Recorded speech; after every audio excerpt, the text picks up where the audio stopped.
when I got invited to be here for Christie, I just was so happy to do it for you because you were the generation just before me in the modeling industry, and it's just a compliment to be here with you. So, thank you. And I was like, "Are you sure she's coming from?" I was so excited, and I am just thrilled. I mean, Cindy is like, you're the most successful legend in our industry, and to have your clout with, behind my book launch, it means so much to me, and I'm so grateful. Well, thank you. When obviously the book is called Uptown Girl. We all know why. But when I was sitting down after I read the book, which I enjoyed thoroughly, I was picturing, that they're going to be playing Uptown Girl when you walked out on stage.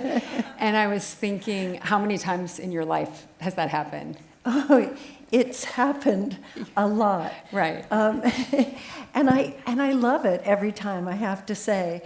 It's kind of exciting to have your own entry and exit music. Right.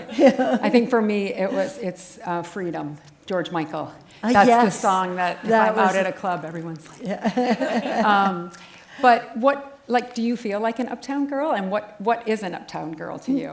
No, actually, every time I've been asked to do a memoir, they always say, "Oh yeah, and it'll be called Uptown Girl," and I'm like, but I live in the country. My last apartments were downtown, but I think there was such a connection with that video and that my story with Billy, and it kind of represented, he was that downtown guy and I was that uptown girl, and it just stuck. Well, almost like the ideal woman and the unachievable woman to like the regular guy, even though obviously Billy Joel isn't like the regular guy, but he represented that, I think, musically, right. And it was like he got the hot girl. So I guess in that way, you are the Uptown Girl. I didn't know this about you, and I don't know how I didn't know this about you, but you actually grew up in Malibu, and I live in Malibu.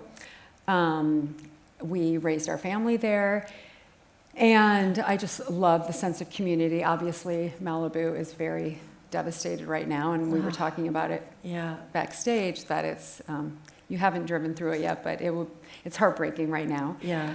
But you have some great memories from growing up there, and so what are some of your favorite childhood memories of growing up in Malibu?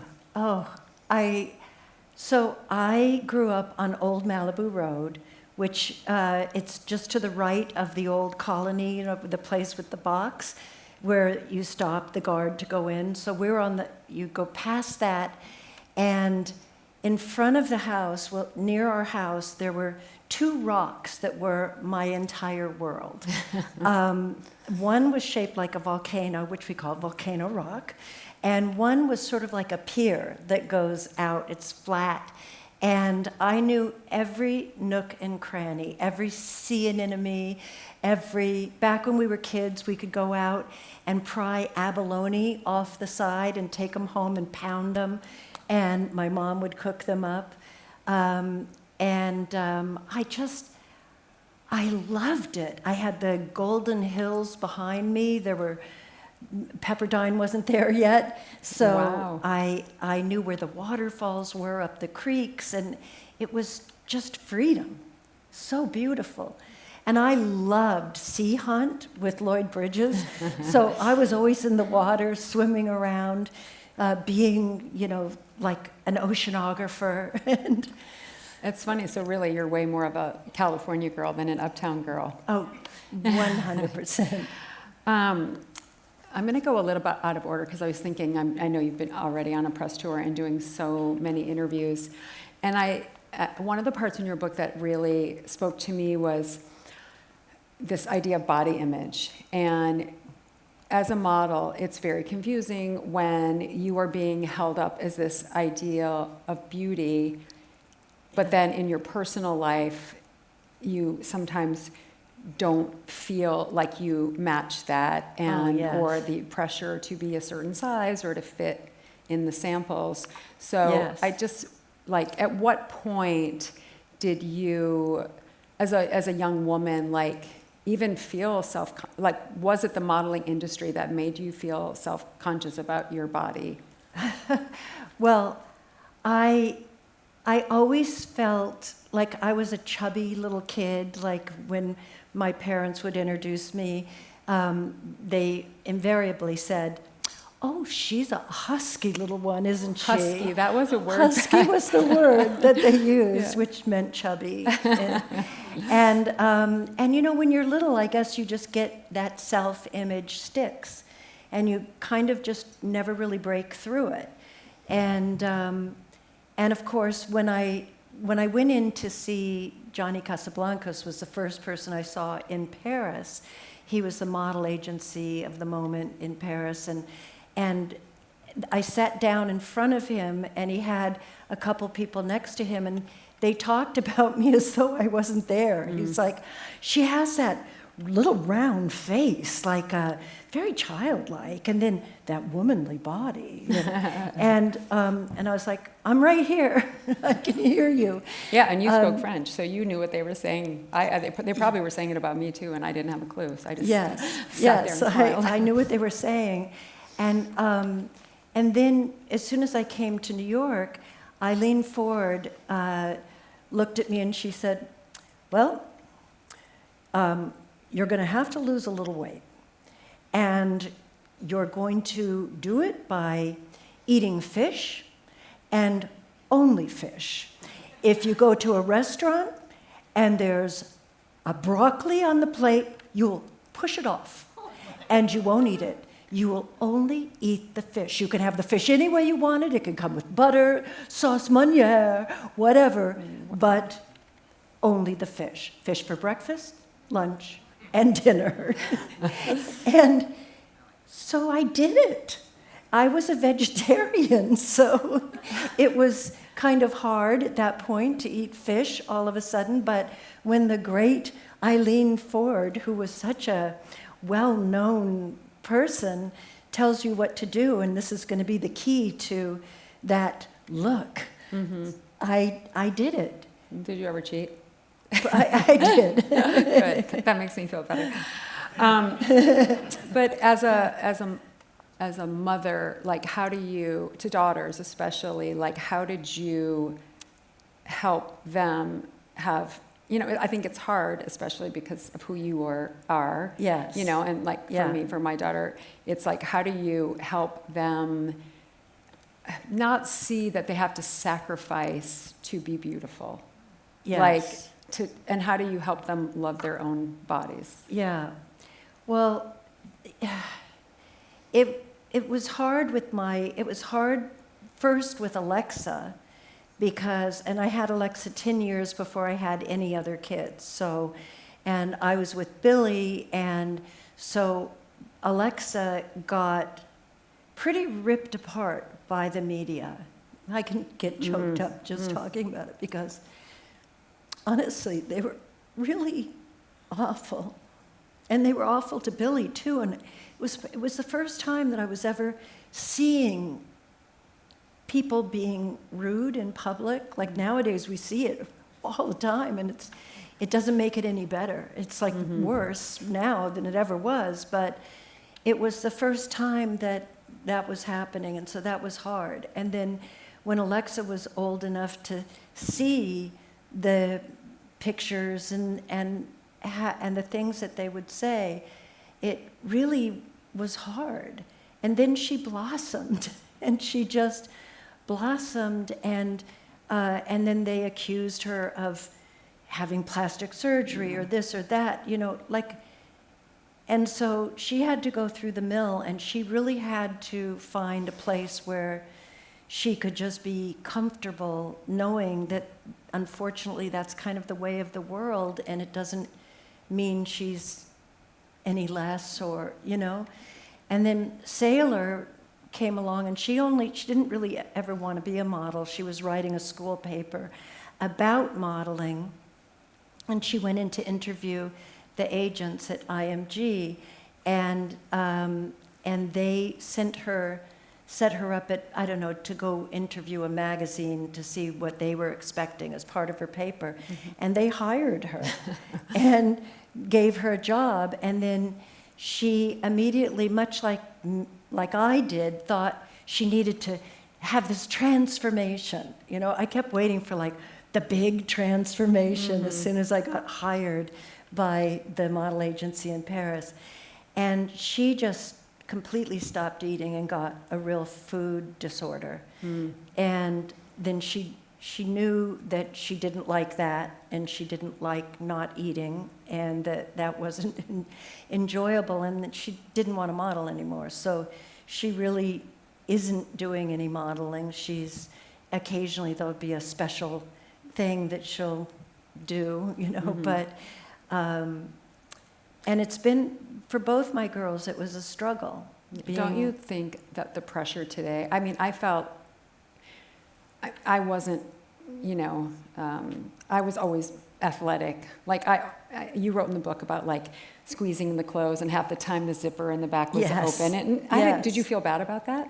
Well, yeah, I did in the beginnings. I was like, I felt, I was so afraid of disappointing them when I walked in the door. You know, I honest to goodness, I thought that every job I ever did was the last job I was ever going to get. And I only did it out of curiosity anyway. It wasn't what I set out to do. But I really loved the travel. And back in the 70s and 80s, they had big budgets. All the jobs were someplace else. Morocco, Japan, Paris. It was, right? It was amazing. Nowadays, the budgets aren't there. No. I mean, we used to have days where you'd have tanning days. You would go 2 days early, right? And your job was to lay on the beach and get tan. Yes. Yeah, my Put daughter. Put this on and go get a tan. Yes. It's the best. You also wrote in your book that even though obviously you've done Sports Illustrated and so many swimsuit images, that you never pose nude.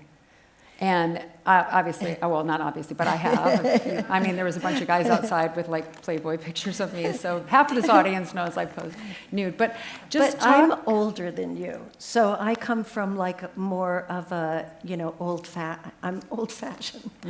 And my thought growing up was, I knew I wanted to be a mom more than anything.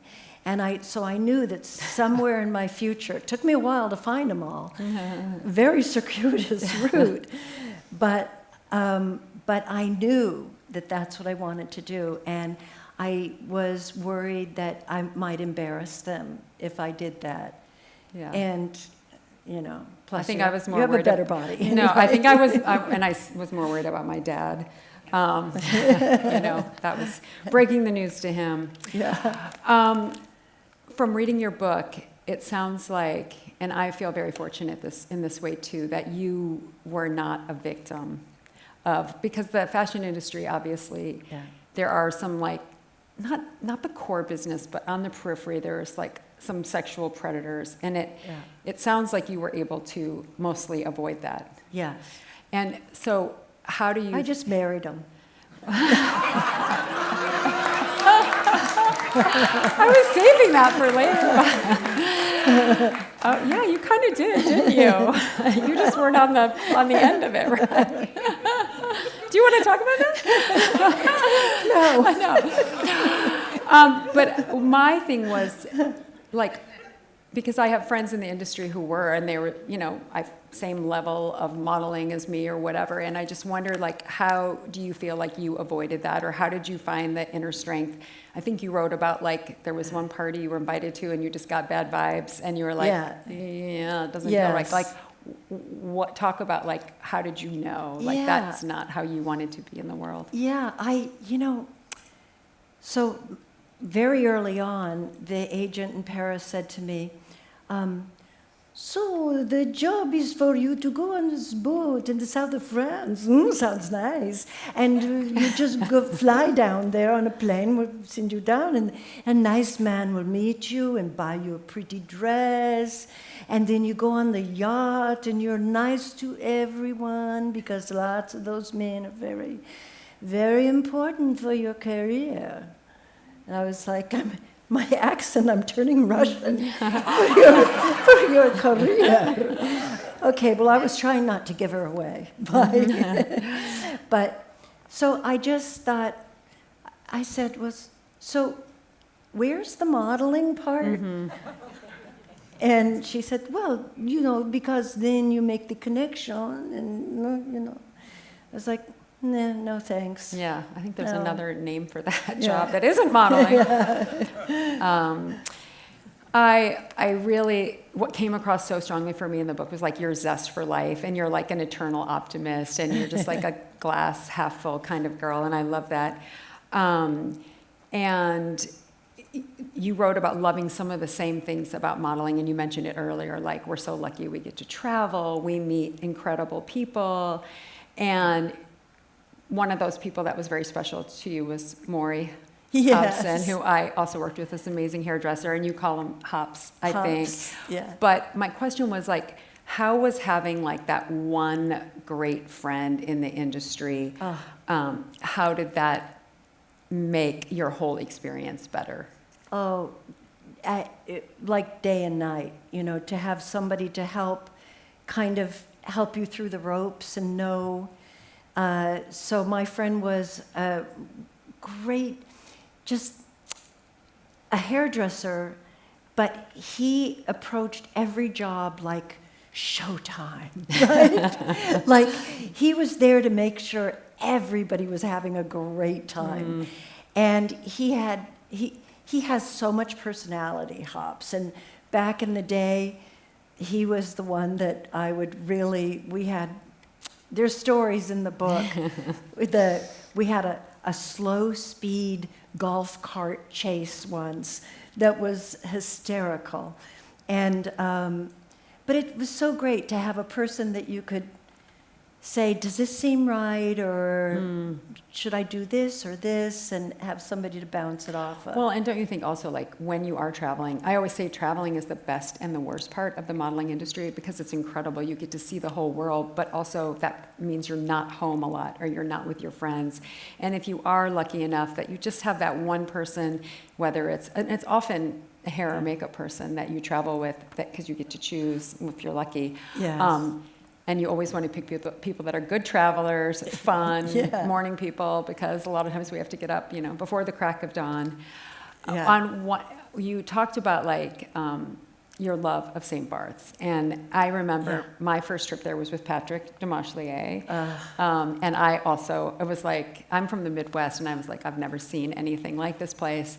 The only thing that was shocking to me about St. Barth's was the price of the lentil salad at Tijuana. I think, like, even in the 80s, it was the $50. Lentil salad at Tijuana? It was like $50 for a salad, and I was like, this is insane. Like, this island is, no wonder no one knows about it, right? Because it's so expensive. But what, other than the lentil salad, what did you love so much about St. Barth's? Well, I went there with John Stember, and it said that it was the first magazine shoot to go down there. At that time, there was the only airport there was a big tree with a table underneath it, and that was the airport. There was none of the other stuff. And really the only hotel, there were a couple little bungalows on Baie de Saint-Jean, but on the hillside it was the PLM. Yes. I'm sure that you... And and it was so great. It was like a combination of California, the Golden Hills. It reminded me so much of Malibu. And they spoke French, and I'm a Francophile. And so it was French food and the French language in this tropical setting that looked I mean, like part California, part south of France. Matisse would have loved it and painted all day long there. It just had all the elements that I thought, this is it. This is the greatest place in the world. I loved it. The water, the beaches, it's just so special. So gorgeous. And I was so lucky because I could literally like get a booking and stay and just say, try and send, and I could stay through a couple bookings in a row. Didn't you live on a boat for a minute or something? Yes. Yes. You had like a little romance there, right? Yes. Yes, fun. Why not? Yes. Yeah. That's a perfect place to have a romance. Yes. I didn't start at the beginning, but yes, you mentioned being a Francophile, and really you fell into modeling by being in Paris. You went to go to art school. Yes. So, like just talk a little bit about that for the people who haven't read the book yet. Yes, so I always wanted to live in Paris in a little garret under the rooftops and wear a beret and paint all day, and it happened. It was so amazing. I went over there, I fell in love. He was a handsome Frenchman, and he was an artist and a sculptor, and everything was great. And then my URL pass was about to run out, and I still hadn't seen all the stuff I wanted to see on it. And he got drafted into the French military service, and so that's like the next couple chapters. It's so romantic. It's like a movie, and you really should pick up a book. You'll love it. It's funny because even you just describing what your dream was, you manifested it, right? Yes. You manifested the little Yes. garret and wearing the beret and everything that you wanted. But then through kind of a accident, you got discovered. Yes, so when Jean-François had to go to his service militaire, he thought, I'll get you a little dog to keep you company. So this little dog got sick, and so I was running over to the telephoning office all the time to call the vet and say, now this is happening, what do I do, what do I do? And at some point, an American photographer named Errol Sawyer spotted me at the telephoning office. And in the interim, he got a job offer that required a California-type girl, right? And he thought, the girl in the telephoning office. So he was kind of hanging out there waiting for me to come make a phone call. And I literally had my puppy in a little pannier, crossbody, like this, running in, going, it's okay, we're gonna... And then I ran smack right into this photographer. And he was like, are you a model? I was like, no. Well, you could be. Yeah, right. And none of us had phones, which is why we were all at that thing. So he goes, here's my address, come by the studio and I'll take some shots. And I was like, I'm not falling for that. Yeah, that sounds creepy. But he was legit. Right. And a friend of mine knew, and she said, I'll go with you and we can check it out. And that's great. So you at first, it was just on a lark. But I think then in the book you talked about once you really committed to, okay, I'm a model, then you started feeling more anxiety and insecurities about it. Yes. Once it was not just for the trips and to check out how does it work and all of that. And when I decided, okay, I'll make a go of this, then it was, but am I ever going to get another booking now that I've said it out loud? And they just kind of kept happening, though. Yeah. And no plan. The girls today have plans, and they're so smart and savvy, right? But I was like that feather in Forrest Gump, you know, I was just like floating along. Oh, okay, here we go. But I don't think that we were told there could be a plan beyond 25 or 30, right? Yeah. I mean, Oh, no, I was specifically told that you will be chewed up and spit out by the time you're 30. yeah. And I figured, that kind of makes sense. It's like an athlete. We're athletes. You know, they have their peak. They can run fast, jump high, do all of that. And then they start to run out of, you know. Right, but there's and no that's like coaching modeling. jobs for us. I related so much to you talking about, I think you said the word like spruce up to be Christie Brinkley. And I think that like, especially as a young woman in modeling, you know, a lot of times you would walk into the studio, you would have a pimple, whatever, you had bags under your eyes, you were tired, whatever. And you kind of like slink in, right? You weren't coming in like a diva, but, and you would sit in the makeup chair, and after 2 hours of hair and makeup, of pops and these incredible people that not only put makeup on us and do our hair, but they also build our self-esteem, right? Yes. And they help us become that. But I love that part. Did you love that oh, part? it's the best part. I love that part too. I love it even more. I loved it, especially as a young mom, and I was like, oh wait, no one's spitting up on me. This is amazing. Yeah, it was vacation to go to work. But I do think that it did pay a little bit of a price, like on me as a young woman, like feeling that without that, I wasn't enough, or I wasn't Cindy Crawford. Yes. You know, that I needed that to be Cindy Crawford. Yes. And I just wondered if, I mean, it sounded like you felt that way too. So you obviously had not seen your Pepsi commercial yet. Yeah, I had hair and makeup in that.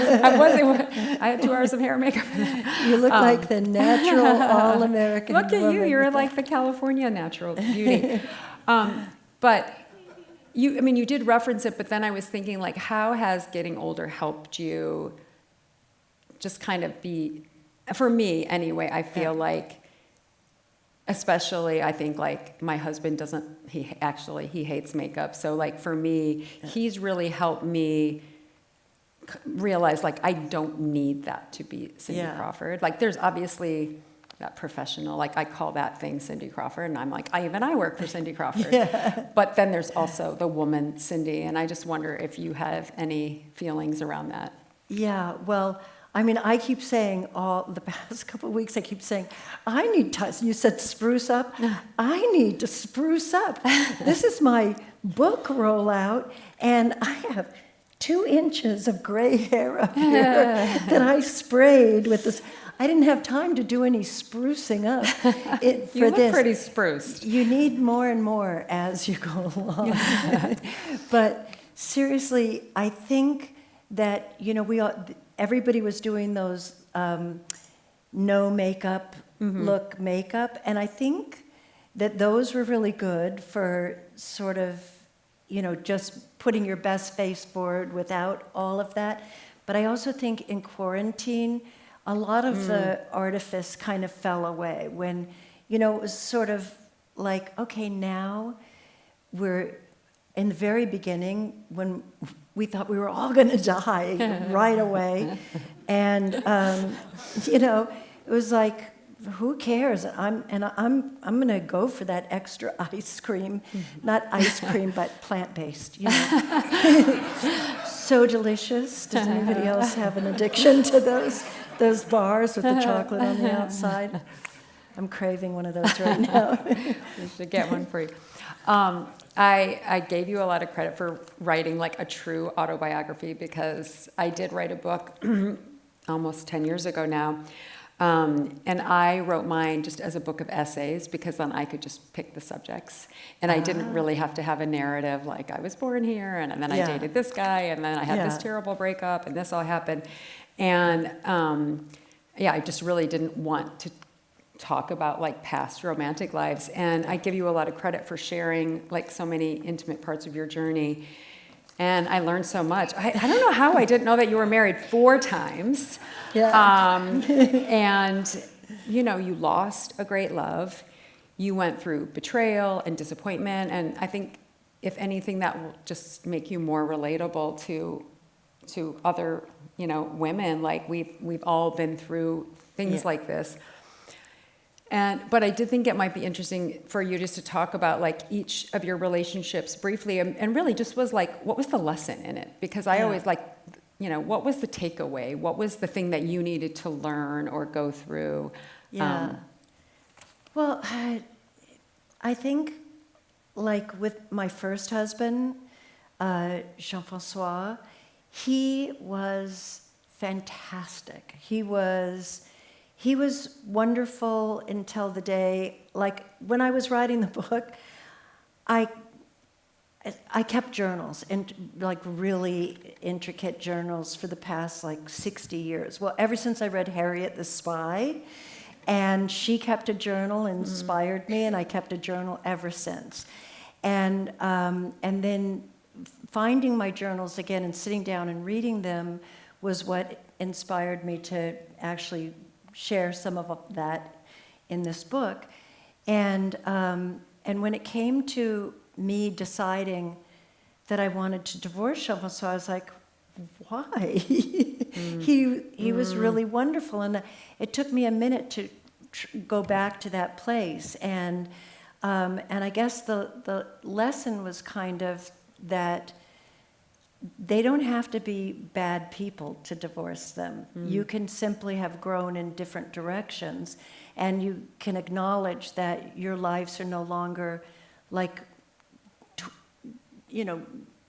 towards the same goal or whatever. You don't have to make an enemy out of a person in order to do it. It was a grown-up kind of decision. I guess we were just together too young.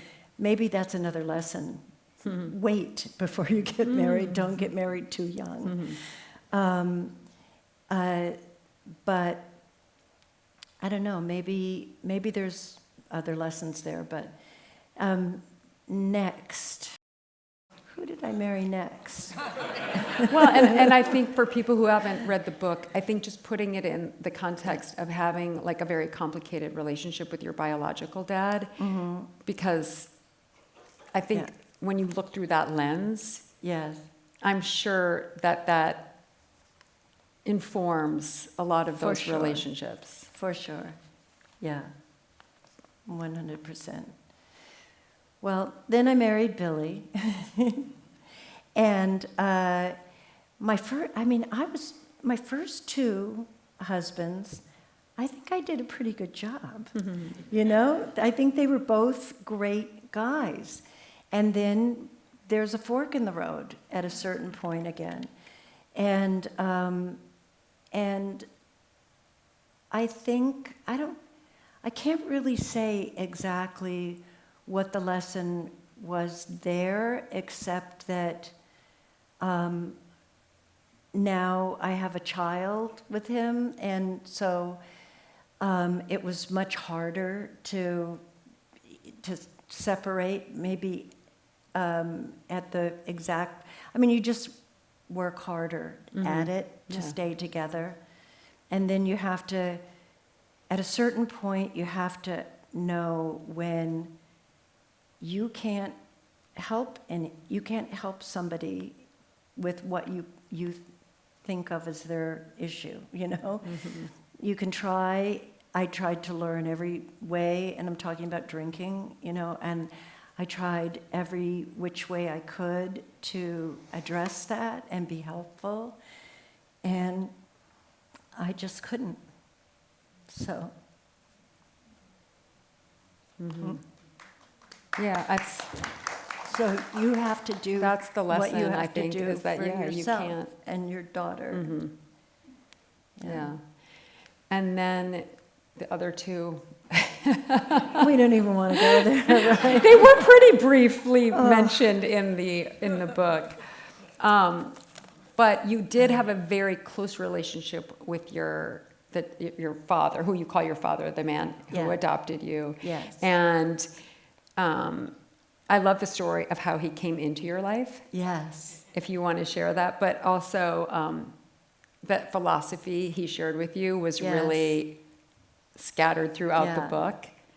I was I was so lucky because my biological person was not a good dad at all, and he was not nice to me at all. And then my mom, realized she kind of did what I did. She was like, okay, I've got to take my kids and get out of here. And she did, and she got a little tiny little apartment and worked as a switchboard operator and was, struggling to take care of us, and really, she always had an ability to, she was just a radiant, amazing person who had a huge capacity for loving everyone and bringing joy into a room, every room she entered. And but one day she was working at the switchboard, and I happened to be there for some reason. She was given an errand to do. They said, Margie, we want you to deliver this envelope. It's important, and gave the address. And so she said, do you want to help me, Christie? And I said, yes. Mm-hmm. And so she said, all right, this is the building. It was one of those buildings, with the staircase on the outside, looks kind of like a motel. And she said, I'm going to watch you from here, and you're going to do this, and I'm going to keep my eye on you. And I went up and I knocked on the door, and this nice man answered, and I said, I have a package for you. And he looked at the package and he said, oh, looks like you knocked on the wrong door, but I know where the right door is. Right over here, let me just show you. And he starts to walk me down the way, and my mom's like looking out the trying to look up like this, and she was gorgeous. And he goes, is that your mom? And I said, yes. And so he took me to the other office and said, she's got a package for you, and I'm just going to walk you back and make sure you get back to your car, okay? And then he said something to my mom, and my mom smiled back, and then something was instant. It was like instant. Wow. And so I always take credit. You should. For having found the most wonderful man in the world who ended up adopting me and my brother. And his advice to you, and I think it was something like that you write your own script. He always said, baby, you write your own script. And I think that's such good advice. And the only times, not the only times, because what was that book they were talking about earlier, Snafu? Oh, right. That could have been the title of my book, too.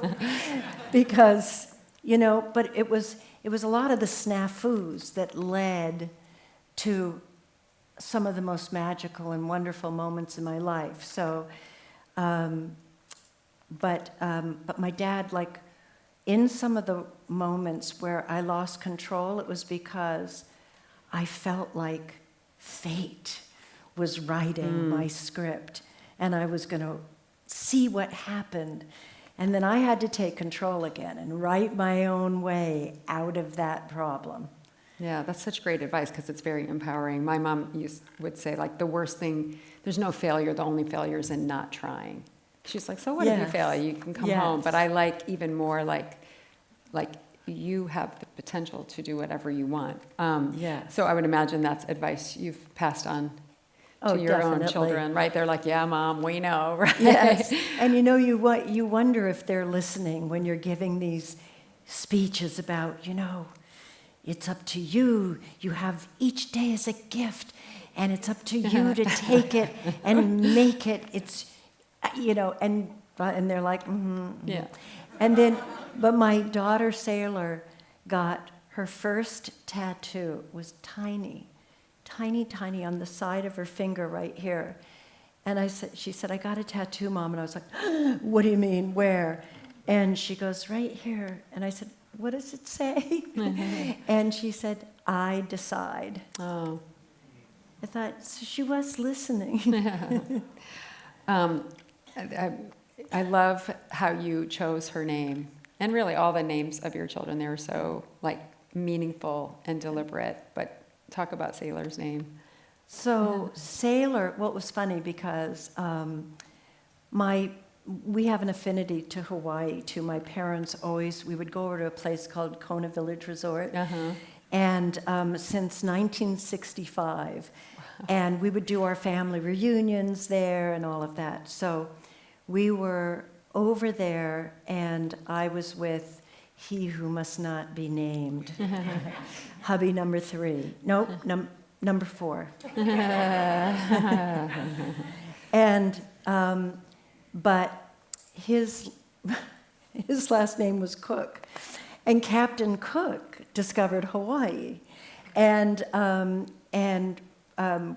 so I found out that I was pregnant while I was in Hawaii, and so I thought, well, if it's a boy, it's going to be called Captain, Captain Cook, and and if it's a girl, well, Captain Cook was a sailor, and I love the idea of that because I love sailing, and I love the idea of pulling in that sail and harnessing the wind and moving along through your own power, and so she's Sailor. Wow, it's great.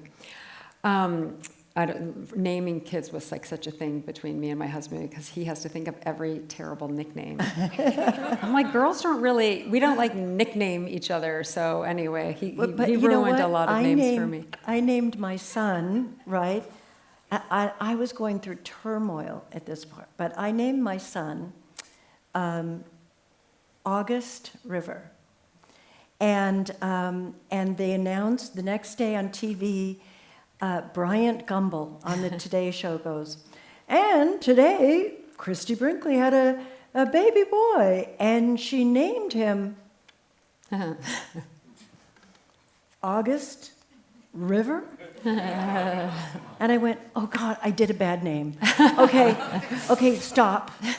That's not his name. And he didn't have a name for 6 weeks. Because I was in turmoil at that. It was like, I felt like I was making so many mistakes. Oh, I could cry, but I couldn't name him. And so then I thought, Jack, good, solid Can't name. argue with that. Good enough for a president, good enough for a movie star.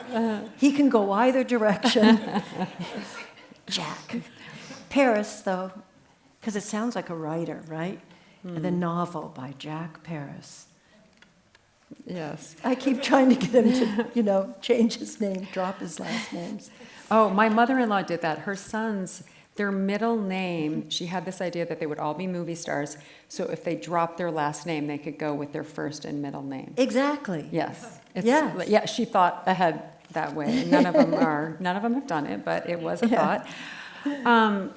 We talked about how the fashion industry is so fickle and for young women, and we're all young women when we start in it.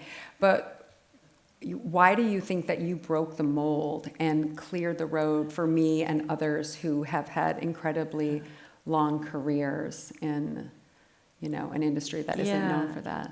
I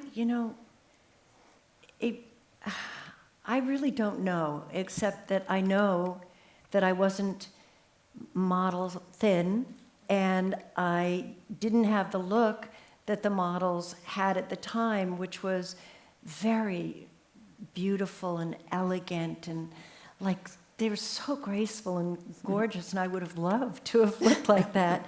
And but I didn't, and that ended up being sort of what set me apart. And it was funny because I have these hips, and I was self-conscious of my hips, and I was always like, oh, what do I do with my hips? What do I do with my hands? I'm not really sure. And I would sort of move around like that, and Julie Campbell was like, oh, Walter, look at her move. And you were just trying to hide. And I was just really trying to keep not showing anything. I don't remember, you wrote in the book about trying to launch a real model like Barbie doll, right? Yes. And And it's funny because at one point I talked to Mattel about, I mean, the Barbie dimensions, even for a supermodel, are like insane. You're like that isn't realistic at all. Yeah, yeah. And I remember talking to them about it, and they just didn't feel like it would sell. And so when you had that idea of launching real what was it called, real model dolls? Yeah. Was it to have like your real, measurements? Yeah. You know what it was? What interested me most was that I thought that showing these models that each have their own, each one was supposed to come with her own portfolio, and her portfolio would say, what country she was from, her passport, all the countries she's visited so far, how many languages she spoke, because you'd be surprised to know that almost every model I've ever met speaks Not me. at least two. No, I can do restaurant French. That's about it. Okay. I can order a menu, or off the menu. Yeah, but it is a very like Paulina and some of these women speak like 5 languages. Oh yeah.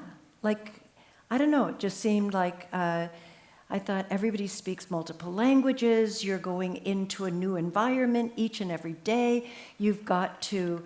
You're traveling. You're trying to find your way around Germany, and I only know the word Kugelschreiber, which isn't really helpful when you're lost, So I thought that all of that stuff would seem more dimensional than the Barbie, where her interest was getting dressed, and obviously models, it's about the clothes too, but also the travel and the experiences. Yes. And a lot of times that I'm credited with being a trailblazer, but then after reading your book, I realized that you've done everything I did way before I did it. Like, No. I mean, I knew you acted, but I didn't know about your show on CNN because I had a show on MTV. And I mean, obviously you've done acting, you've done Broadway, but yours lasted a long time on MTV. But I think yours was like, every day. It was 5 days a week. Yeah, mine was like once every 3 months. It was much easier to commit to. So, of all those things that you've done, though, what do you feel like has been the most rewarding? Gosh. Well, I have to say, Chicago the musical. I loved it so much. You can't even imagine. Like, every day that I would go to the stage door, I'd put my hand on the stage door and I'd be like, I'm going in there. Like, I just couldn't even believe. Because I remember as a kid, Barbra Streisand was in Funny Girl in San Francisco, and we got to go up and see her.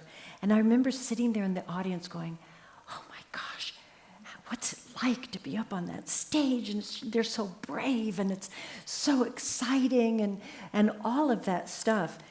So when I got that offer to be in Chicago, I thought it was a mistake, and I couldn't even believe it. And I honestly thought that my story would be that I would, put my grandchild on my knee and go, that I actually tried out for a Broadway play.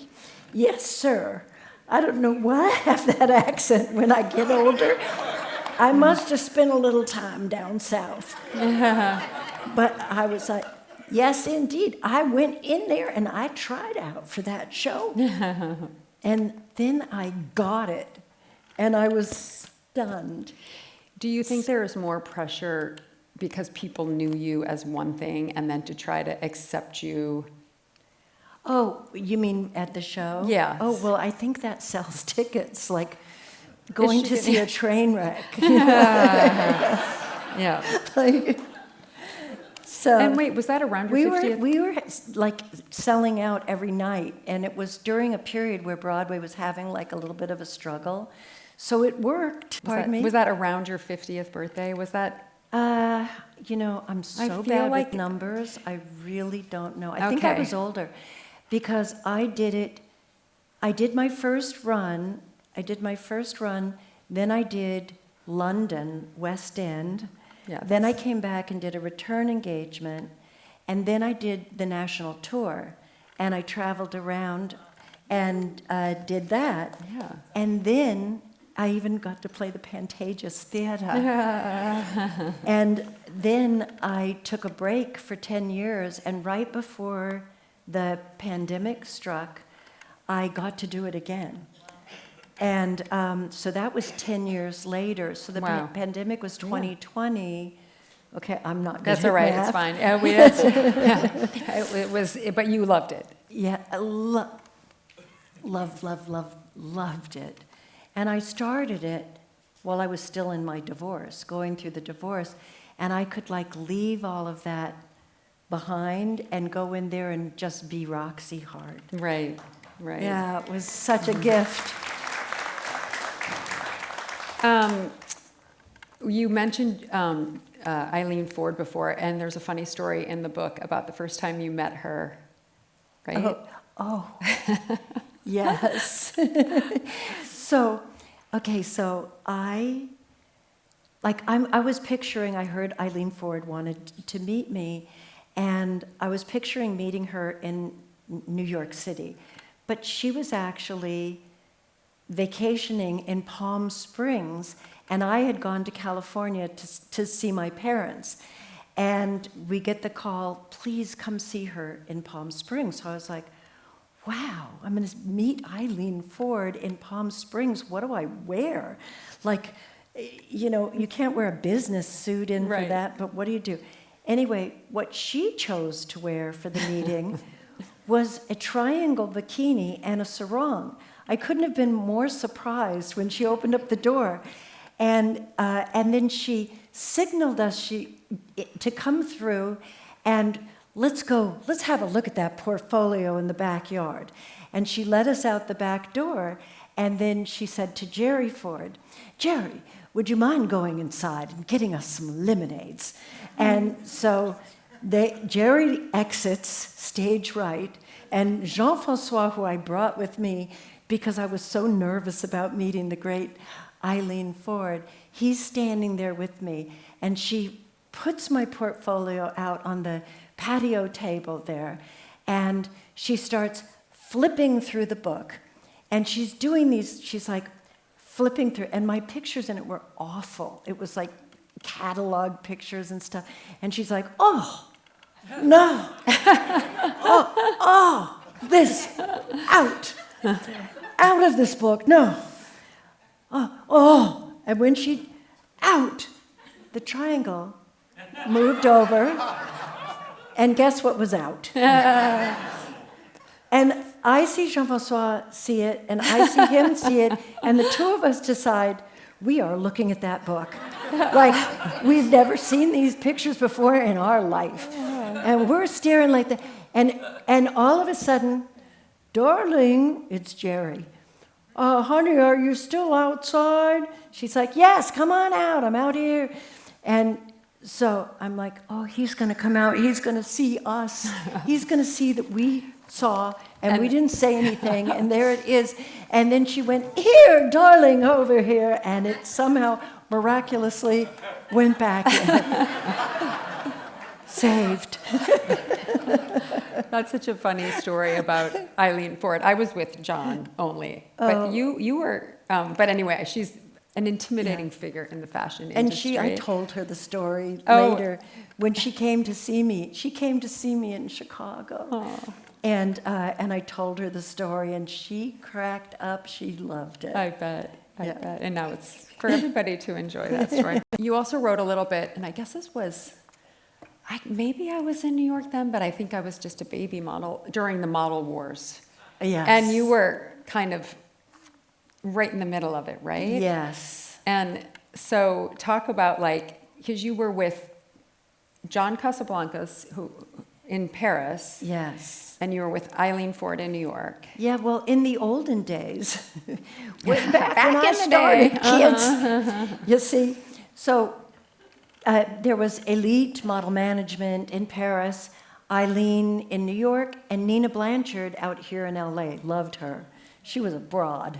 She was a great straight ahead, I don't know if I ever met her. Oh, she was great. Anyway, they all worked together, and it seemed like everything was going just beautifully. And then Johnny comes along and decides he's moving into New York and he wants it all to himself. And instead of working together with everybody, he decided to, mix it up. And he said to me, well, I got you started. And I said, yeah, you did. And he said, so you have to be loyal. And I was like, but in the meantime, they'd gotten me CoverGirl, and they were so nice. And I said, can't we just all get along and work together the way we're doing?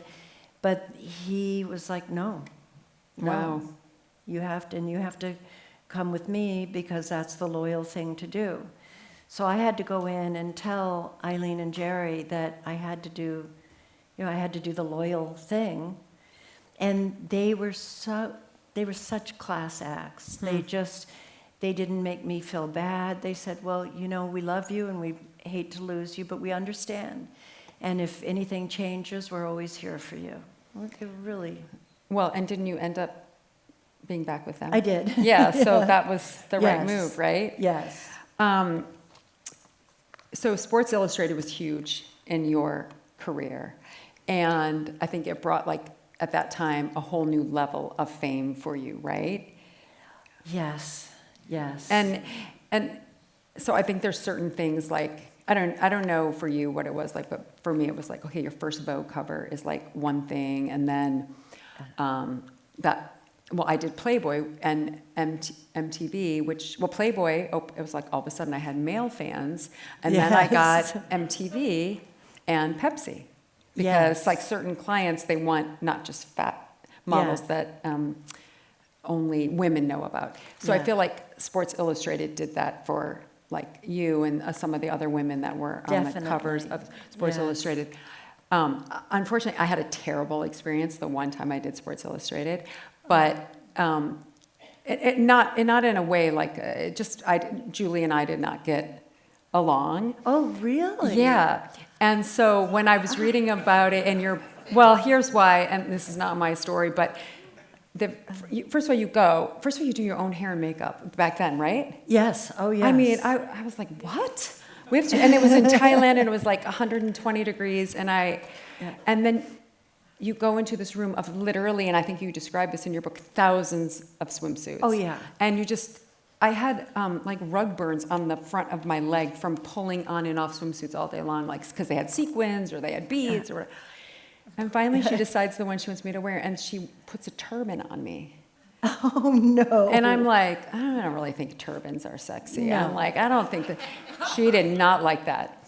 Oh. That was it. I could have just gone home that day. I think I ended up with one tiny little postage stamp picture, but it ended up being an incredible thing, because then I was like, well, I'm just going to do my own calendar, and I ended up doing that. So kind of like what you were saying that your dad said to you, well, write your own story. Yes. Sometimes those things that are failures, they end up being something that forces you forward in a different way than you thought you were going to go. But I thought for you, Sports Illustrated was a big part of the Christie Brinkley brand. Yeah, you know why? Because it was, I don't know how it happened, but I got my first Sports Illustrated cover, and it was all the fanfare. All of a sudden I was on The Tonight Show with Johnny Carson, and, the Merv Griffin, and, all the shows, which was brand new to me. And then the next year they asked me to come back, and I thought, absolutely, I love the trips and the beaches and all of that, knowing full well that I had the cover last year. But then I got the cover again, 2 years in a row, which was what? But don't you think that has to do with look, obviously they're not giving it to you if you didn't sell the year before, right? Yeah, but it was still shocking, because this was back in the day when I was doing it. People talked about this issue all year. They would only select maybe 5, 7 girls tops to be in this issue. And so to be just selected was already like Right. you won the lottery, right? And then to get that cover a second year in a row was ridiculous. And then they did it again the third Yeah. year. And I had it 3 years in a row. So that trifecta, I think, sealed my relationship with them in a way that I don't think anybody's ever. No, it's like you're synonymous repeated. with Sports Illustrated in my mind. You're Yeah. like, if I think Sports Illustrated, I think a Christie Brinkley cover of Sports Illustrated. I guess just talk about being a mom a little bit. I Yeah. mean, you talked about naming your kids, but what has, I think that when I meet other women who are also mothers, like that's the easiest thing for us all to connect on, right? Yeah. And so, yeah, just talk about motherhood and, now you have adult children and how is this phase and how did you manage it all when, you were also running around the world and having, Yeah, well, I know. I really lucked out in the whole kid department thing because when I had Alexa was so like packable, and she was such a great traveler, and so she came with me to a lot of the jobs. She was in Africa. In fact, she became the youngest person to ever appear in the Sports Illustrated swimsuit edition when she ran into a shot. And I was But by the way, at that's the same pretty time incredible that they did run that picture because I don't think like showing you, but also you as a mother, Yes. that's pretty groundbreaking. Yes. Because I think at the time they wanted to keep models as like still, Yes. available. Yes. Right? But to show, hey, I'm a mother too, like that is pretty cool. It was really great. And so those years, I don't know, it was kind of easy to be Alexa's mom during those years, and all the traveling was great. And then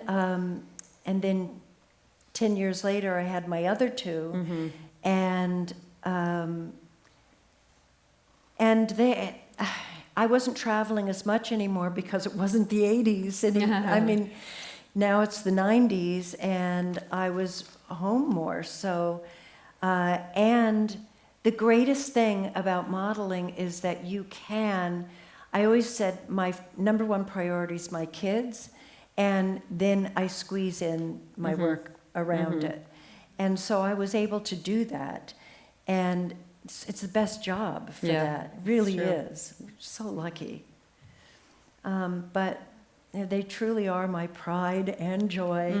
And I try not to post too much about them anymore on Instagram because they're like, Mom. But the other moms on Instagram will be like, your kids always seem to be around. There's always like one of your kids is always around. How do you do that? I'm so jealous. I really want my kids. And I said, real estate. But it also sounds like your parents set a tone of fun. Like you wanted to be with them because they were fun. Oh yeah, definitely. And just from observing from the outside, it seems like you've done that for your own family as well. So I think it's more than real estate. Yeah, for sure. But the real estate makes a big difference. Are we doing audience questions now? Yes, thanks to all of you who sent in questions. We'll try to get through a few of them. First one comes from Mark, who asks, how do you define beauty? How do I? It's for you. Right here. Honestly, I think that, it's that old cliche, beauty comes from the inside. And because there's something, I think beauty is an energy. And in this job, I've seen some of the most perfect women on the outside, but sometimes there's just not that energy that brings it to life. And I think that that's also what separates the girls that are able to have long, enduring careers, it's the good energy that they bring into the room. That's equally important. So, curiosity is a good part of the energy. Don't you think? Like, curious about life and people and all of that. Being on time. Yes, that's a good, yes. Yeah, I mean, obviously, I think there's obviously, like I always say, like, we can all agree, like, a flower is beautiful. It's, Yes. like, or a sunset. Like, there is Yes. such a thing as just physical beauty. Yes. And no one's like, well, I'm not a sunset, you know. But that thing, we have expanded our view of that to be so much more inclusive, right? Oh, absolutely. And it's constantly changing what that view is, and it's so subjective, and so it's hard to really put a handle on it, because it is something that's constantly moving and changing. I mean, just if you go to the museum and you see, you know, the Rubenesque models that was very stylish, and then, you know, at a certain point it's heroin chic, you know.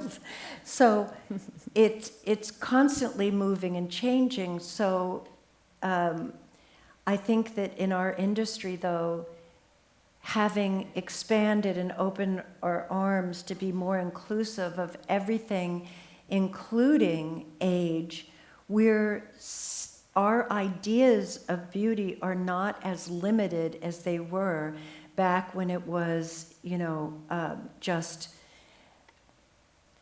blonde hair, blue eyes, or all the other things. Like, you know, Glamour magazine, for instance, when I started at Glamour magazine, they had done the statistics on everything. So they knew, like in May, it had to be a blonde, blue-eyed girl on the cover.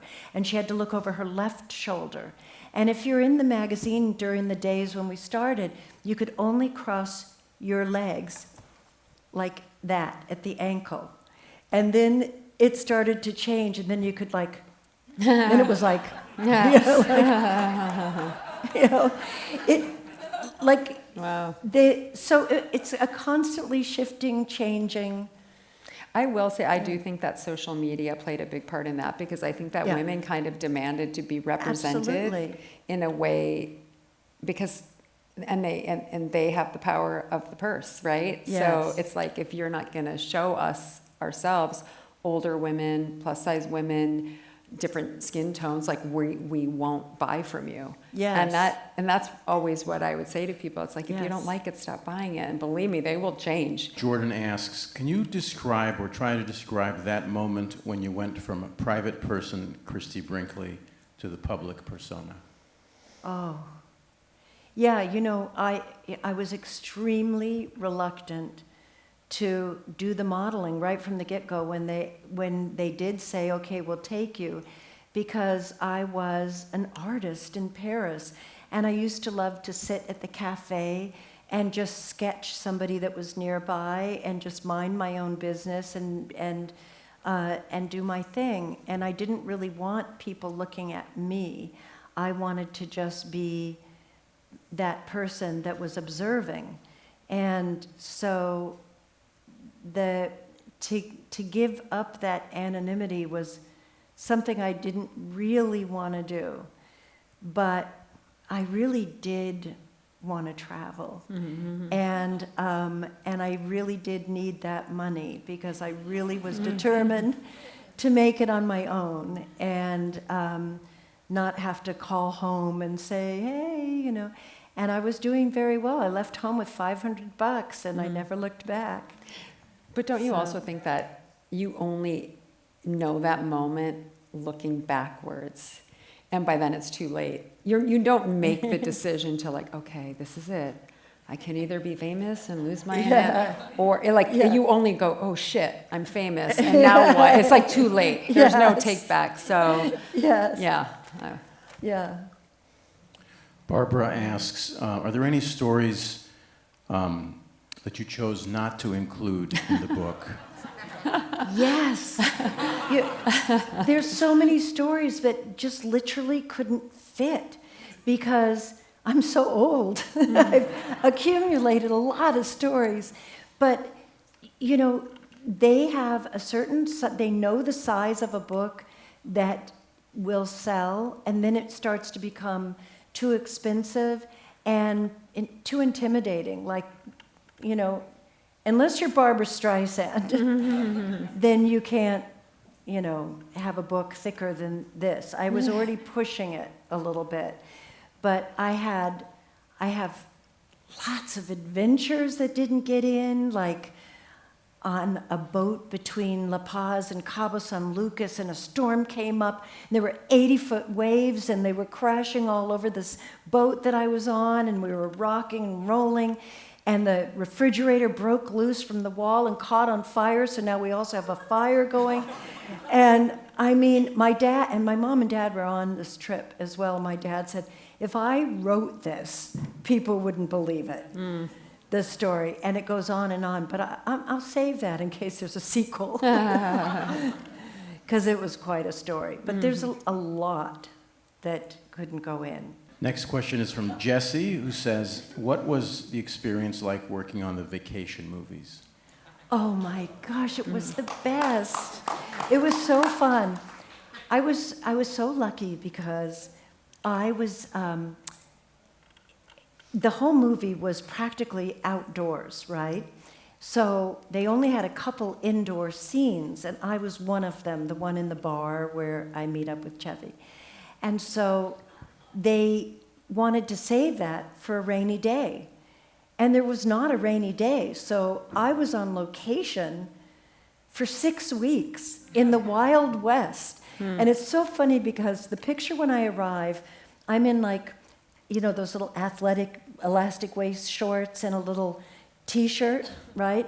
By the end of the trip, I'm in full indigenous American regalia. I've got the skirts, I've got the concho belts, I've got the necklaces, the bracelets. Right. I mean, I love the Wild West, and I had so much fun. Whitewater rafting, we went hiking, horseback riding all over the place, water skiing. If the producers had any idea. Yeah, right. Final question from Josh, who wants to know about your painting. Have you gone back to painting? Oh, that is my next, that's my goal. That's like what I want to do next. Because when I got so busy modeling, I started drawing everything in my journals so that I could remember, and then paint this later. When things slow down, then you can take those little thumbnail sketches and turn them into something. And so that's... This hasn't slowed down for it many hasn't years. I mean, maybe when I get off the book tour. Yeah. Thank you so much. You're very welcome. I just still can't believe how lucky I My am. pleasure. I really, really, really appreciate it. And plus, it's like the Met Gala. You know she's like, you know, that they were probably giving her 1 million invitations. Thank you so much.